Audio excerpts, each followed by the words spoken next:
Juegos peligrosos, de Hugo Mitoire, narrado por Martín Lehmann. El juego de la manguera, más que juego, era una especie de competencia entre los hermanos Joaquín y Roberto.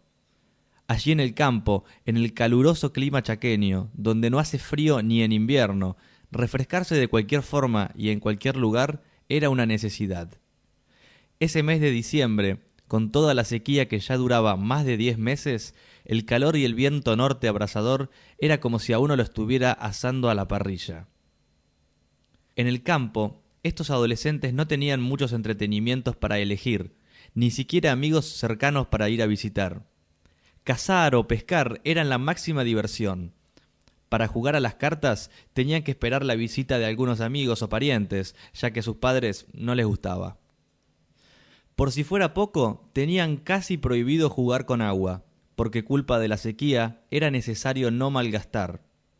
En la casa solo había un aljibe, que estaba seco desde hacía bastante tiempo, y un motorcito, una electrobomba que era la que llenaba el tanque de 1000 litros de agua. Los padres todos los días recomendaban a sus hijos de ahorrar al máximo, de regar solo las plantas más importantes, de no regar el patio, y por supuesto que ni se les ocurriera jugar con agua. Ese domingo de diciembre a la siesta, los hermanos estaban más aburridos que nunca. El calor era insoportable, no se podía estar ni a la sombra. Ni se les ocurría ir a pescar o a cazar, porque ese calor era muy peligroso. Uno de ellos propuso: «Che, ¿vamos a mojarnos un poco?» «Sí, vamos, esto no se aguanta más», contestó el otro. «Vamos allá, atrás del galpón, y conectamos la manguera en la canilla que está ahí, así los viejos no escuchan nada». Y allá fueron los hermanos. Llevaron la manguera que estaba tirada en el patio, la conectaron y Javier propuso: «Che, ¿jugamos a ver quién aguanta?» «Dale», aceptó su hermano.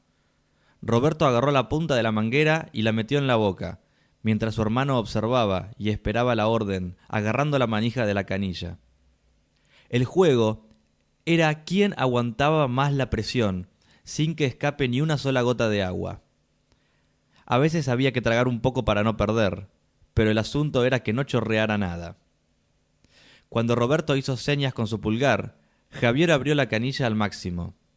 En realidad, la presión nunca era mucha, menos aún cuando el tanque estaba medio vacío.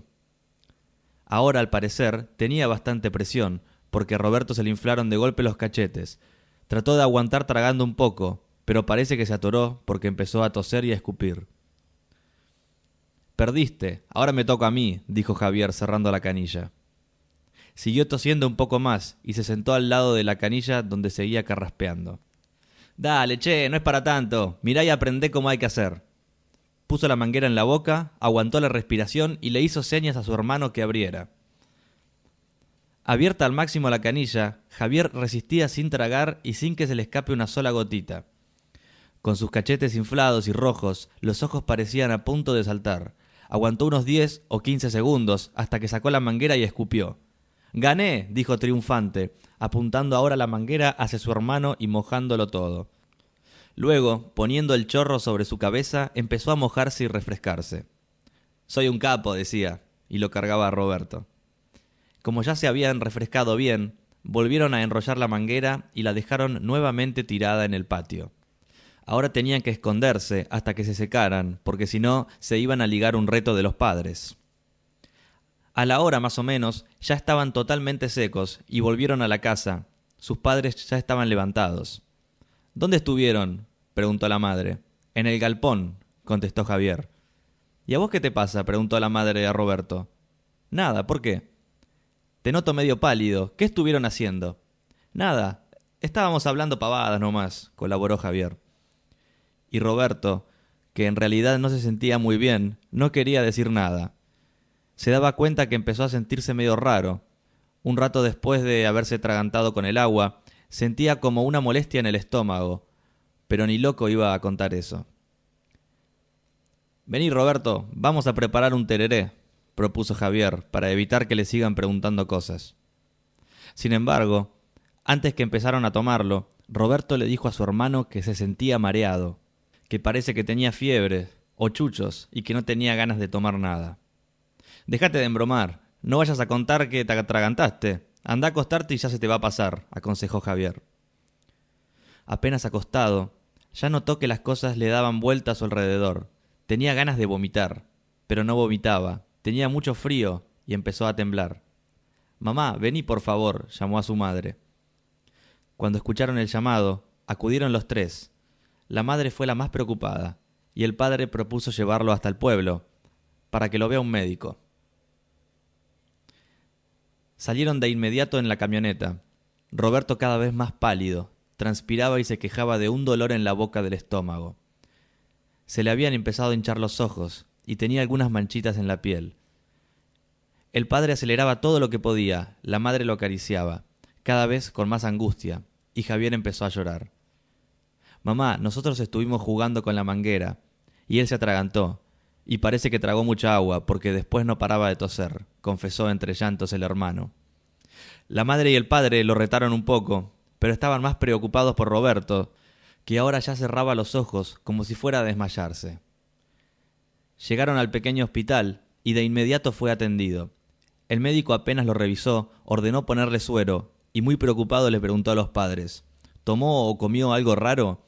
«No, nada. Solo estuvieron jugando con el hermano con la manguera y se atragantó un poco con el agua», contestó el padre. «¿Pero esa manguera no tenía veneno o no la usaban para otra cosa?» «No, aparte yo también jugué y tomé el agua de la manguera y no me pasó nada», dijo Javier. El estado de Roberto era cada vez peor. A los pocos minutos ya perdió el conocimiento. Su presión era cada vez más baja, tenía manchas por todo el cuerpo y le empezó a sangrar la nariz. El médico ordenó su derivación urgente a Resistencia. «El chico está muy grave y necesita estar en terapia intensiva», les dijo a los padres. En pocos minutos prepararon la ambulancia y partieron a toda velocidad hacia la ciudad. El viaje, que duró casi 1 hora, fue un suplicio para la madre, que acompañaba a su hijo en la ambulancia.